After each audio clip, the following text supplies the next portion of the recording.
Fanatantara efa lasa nefa vita ilay fotoana fohy zay niarahan-tsika dia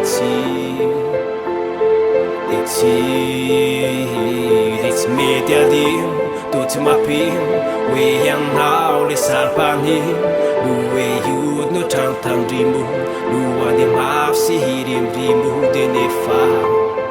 raha nahalalako anao Olon-tsotra tokampo hay taloha efa niezakin'ny mandatra ka handeha hoz'ianao tamin'izay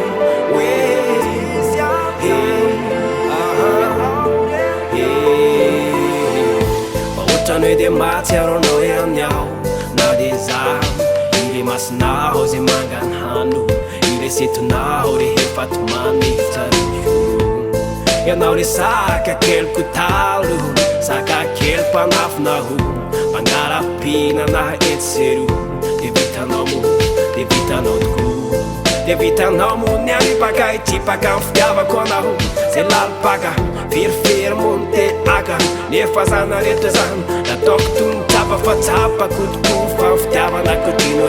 rehefa androany no matsaratsara toetra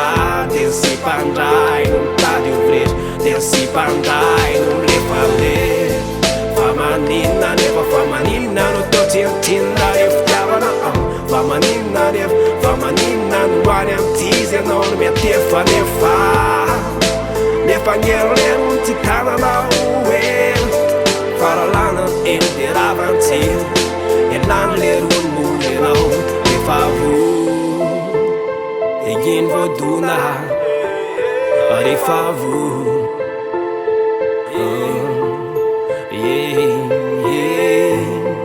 atatia nefa ianao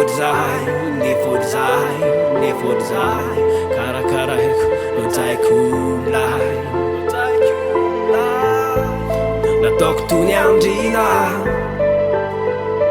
narianko ampitsikina narianko jiaverako azy parataiko fa fatatontrany amboloa fa hoe fitiavana andaliny atsika roa fa tsy hitoya dia faniporikeko ponera nataoko Aponga Mihantona tipoako isakiny zay tisera nataoko toy ny lalana manivaka nalovako rehefa iny asenitra maimaiky nataoko toy ny sakafo andalana be akospita aveo amin'ny tsaitsaiky nataoko toy ny fitiavam-parafara atoriko amin'ny alina maraina apirimina tsara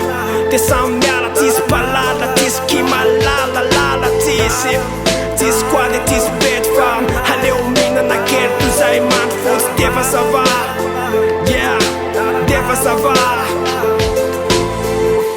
ôtrin'ny hoe dia mahatsiaro anao ihany aho na dia zaho